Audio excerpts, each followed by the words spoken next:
আমি একটি দ্বিজাতিক উদ্ভিদের নিচে দাঁড়িয়ে আছি। দ্বিজাতিক উদ্ভিদ বলতে যে উদ্ভিদের স্ত্রী উদ্ভিদ এবং পুরুষ উদ্ভিদ আলাদা হয় সেই উদ্ভিদগুলোকেই বলা হয় দ্বিজাতিক উদ্ভিদ। আমি দাঁড়িয়ে আছি সাইকাস উদ্ভিদের নিচে। আমার পেছনে যে উদ্ভিদটি দেখতে পাচ্ছেন এটি মূলত সাইকাসের স্ত্রী উদ্ভিদ। উদ্ভিদ জগতের মধ্যে সাইকাসের ডিম্বককে সবচেয়ে বড় ডিম্বক বলা হয়, যা আমরা খালি চোখে দেখতে পাই। সাইকাসের মেগাস্পোরোফিল হলো একটি স্ত্রী প্রজনন অঙ্গ।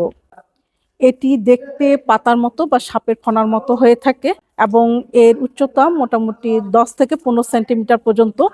সাইকাসের মেগাস্পোরোফিলগুলো কাণ্ডের মাথায় বৃত্তাকারে সজ্জিত থাকে, যা দেখতে মূলত মুকুটের মতো দেখা যায়। প্রতিটি মেগাস্পোরোফিলের দুপাশে 2 থেকে 4 জোড়া ডিম্বক উৎপন্ন হয়। এটি মাইক্রোস্পোরোফিলের মতো কোনো শঙ্কু গঠন করে না। অপরিণত অবস্থায় সবুজ রঙের হয় এবং পরিণত হলে এটি কালচে বর্ণ ধারণ করে।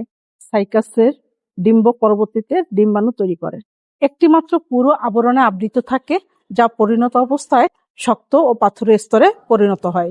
ডিম্বকের শীর্ষে একটি সরু ছিদ্র থাকে, যা পরাগরেণু টিউবের প্রবেশ পথ হিসেবে কাজ করে। সাইকাসের ডিম্বক সত্যি কত বড় আপনাদের দেখিয়ে দিলাম।